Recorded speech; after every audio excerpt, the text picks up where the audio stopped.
Welcome back to BeamNG.drive, and we are back in career mode finally. It has been a while. There have been a couple updates, so the profile is reset, and with that, we still have the ETKI series, but it's a different color, and there's a couple extra crates like this one on the trunk. Otherwise, I played a little bit to get it up to pretty much where we were. It does have a sport intake and dual exhaust on it though, but it's still pretty slow. I even did the new testing thing. I can show you the results from that if I can remember where that is. Oh, it's in the garage. Yeah, that's right. It's something you can find in the garage. God, I almost hit the wall. That would have been not great. So the latest results are 90 horsepower per 1,000 kilograms. Woohoo! Yeah, 143 horsepower, 19 seconds, 0 to 60. Quarter mile and 61 miles an hour. The stock results are 129 horsepower and 21 seconds. Quarter mile at 59 miles an hour, so slightly faster, but still really slow. But either way, as you noticed there, and I already mentioned, there's an extra crate. There's crates in the trunk, crate on the roof, crate in the back seats, crate in the passenger seat. Unlike last time, I'm not really trying to save money and think long term, because until the saves stop resetting with each update, there's really no point. At least that's the conclusion I've come to, so I'm just kind of rolling with it. I mean, when I was just trying to get some money, I was driving like an absolute idiot. I figured, you know, if the car got destroyed and I needed to pay to fix it, so be it. There really is no long game here until the saves are able to move on between versions. Alright, so I just picked a bunch of stuff, mechanical components, engine parts, basically everything this place has. So let's have the traffic freak out. I guess that's still a thing. Oh, let's go interior view so I can actually see over that stupid box. And we're going out over here. And we're just gonna, you know, push this thing to its limits.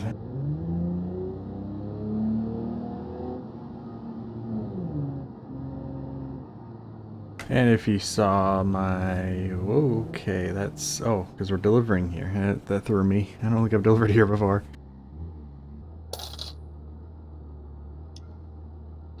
Sorry, that threw me off. Alright, delivery complete.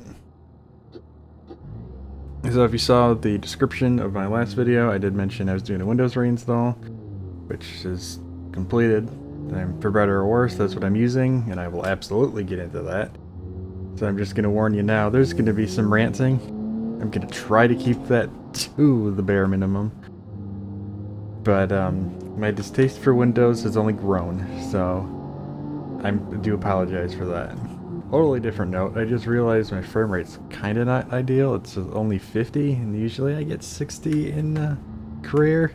At least I used to. Might just be the update, which this, what is it, 0.35, the 0 or 35, or however you want to say it, however they say it, I don't even know. At one point they were going to change, if I remember correctly, they were going to change how they did the updates. They're going to drop the 0 at the beginning, and then that just never happened. Maybe I'm thinking of a different game, but I'm pretty sure it was BeamNG. Something's delayed. No idea what that means. I started talking about like 5 different topics here and haven't finished talking about any of them. So let's go back to the update. The update was quite buggy. And as far as I know, that radial menu is still kind of a disaster, and it drops the frame rate significantly when you open it, so I will not be opening it. I am already concerned enough about my recording not working. There's the update topic done. Onto Windows and that mess. So as I said in the description, I did a Windows reinstall, as I said earlier. I really wanted to move to Linux.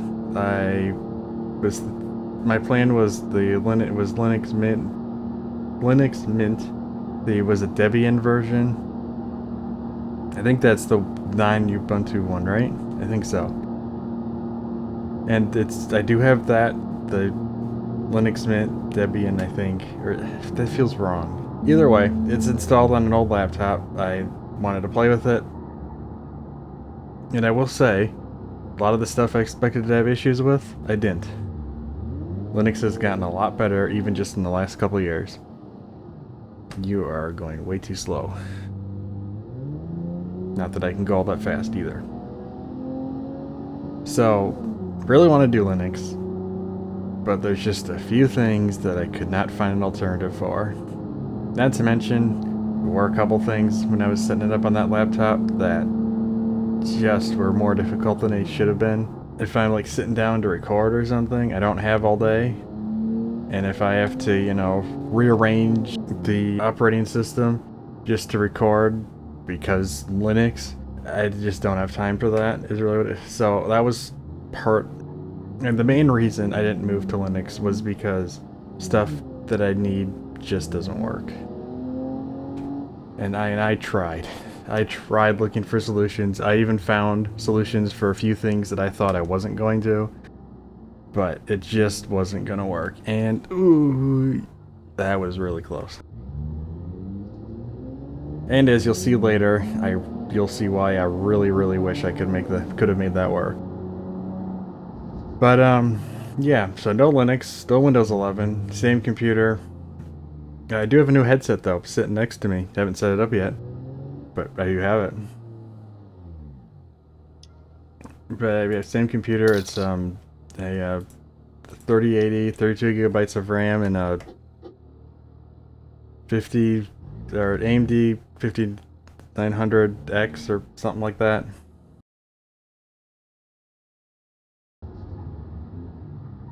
Okay. Well, that's the first accident I've had, won't be the last. Doesn't really matter though. As long as the car still drives, don't really care. Back to Windows. All over the place this video. In many ways. So yeah, the reason I was reinstalling Windows in the first place is, well, it was actually, that's right, it was almost exactly 2 years since I last, or from when I upgraded to Windows 11. When I did the reinstall, I saw that it had been installed. Was that the last one? That was the last one. Alright, we'll pick up more. It had been like exactly 2 years. And the general thing I found anyway is that every 2 years Windows kind of needs to be reinstalled because it just falls apart. Starts having issues. Or weird phantom blue screens and whatnot, and a lot of that can be fixed by a reinstall. So that was kind of happening. Wasn't really getting blue screens. It's actually been quite a while since I've gotten a complete OS crash. With, you know, blue screen of death, which apparently isn't blue anymore. Not sure. I've seen a couple stories about that. But either way, it's actually been a while since I've had a complete, you know, computer just completely crashes. You know, program crashes all the time. BeamNG do some weird thing, crashes. Even even though I don't really do any videos on it at all, I still do American Truck a lot. That with the mods and stuff, that likes to crash. You know, it's the mods, it's what happens.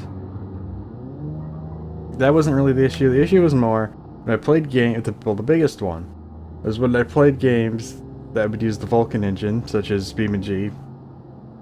I'm on the Vulkan version of BeamNG anyway. After a seemingly random amount of time, sometimes it'd be half an hour, sometimes it wouldn't happen at all, sometimes it'd be over an hour, an error message would pop up.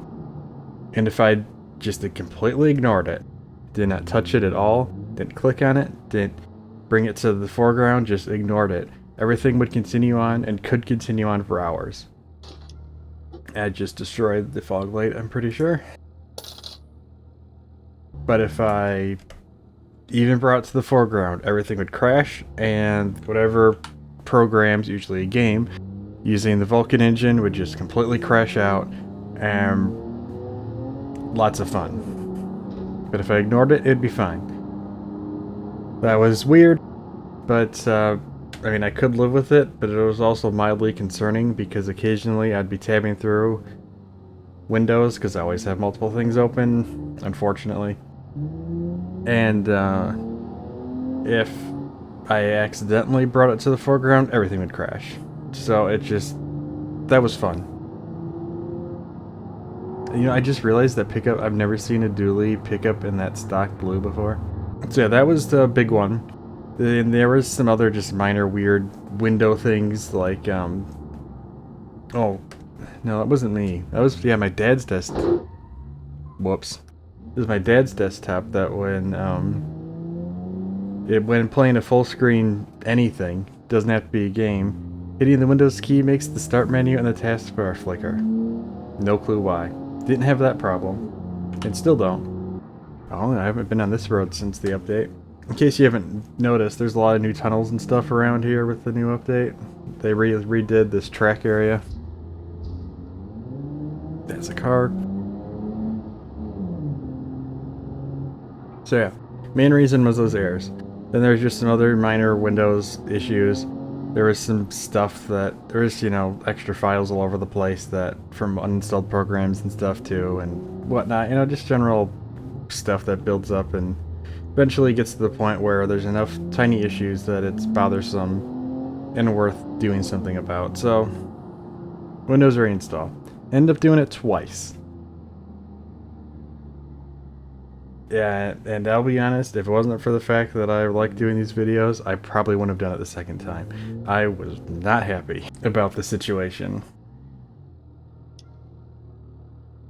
So basically, and this is a PSA for anyone that either reinstalls Windows or installs a new copy of Windows on a computer, if you want to get rid of OneDrive, which most people do, you can't just uninstall it anymore. You have to actually go into the program, shut off, syncing documents, photos, videos, and I think a fourth folder. Then you can uninstall it.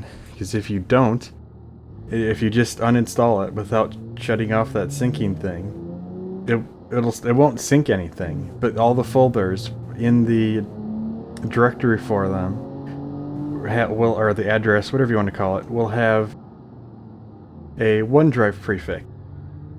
And some programs do not like that. Not to mention, when I noticed that, I did some research, found out that's what needed to be done, so reinstalled OneDrive, figured I'd just shut off those folders. It would, I don't know why I thought this would work, because thinking about it, it wouldn't. But I needed to do something, because I already had programs that were breaking with that OneDrive prefix, so, or not prefix, but you know, part of the address. So I reinstalled OneDrive, shut those folders off. It created new document, photos, videos, folders, kept the old ones, hid them and added a shortcut. So they were there, but I had to go through a shortcut. And it broke all the programs that used the documents, photos, or videos folder. No matter what, and there was, and by this point, by the time I realized this, I pretty much had everything reinstalled already. So there was a lot of stuff that was just flat out broken and not recoverable. And so, I mean, my original thought was, well, this is stupid, but I could probably just reinstall a couple things or redirect some files or something and it would be fine. But no, because then extra shortcuts started appearing. And so then no clue where they came from, but the whole thing was weird, and when it was over like 45 minutes to an hour, but at the end of it, there was like 7 document folders, 7 picture folders, and 7 video folders. It was a mess. And the programs still didn't work. So at that point, I just reinstalled Windows again. And boy, do I really hate Windows. And I already, you know, was getting to the point where I just wanted to use Linux. But that right there was really the point where I was like, God, I really wish Linux would work. I just did not want to do Windows again. And that's really... And it was a couple days before I even did the reinstall again, because I was genuinely considering if I wanted to do it. And the main reason I did was so that I could do these videos. As if it was just so that I could play games and stuff, I probably would have waited a while or just never done it, because it was just I was just so disgusted with Windows at that point. So yeah, that was my Windows reinstall experience. I know that's kind of a oh, cool. I know that's a relatively abrupt end to the story, but the big part is really that I had to reinstall Windows twice, and installing all the programs and stuff went fine. There wasn't really any issues.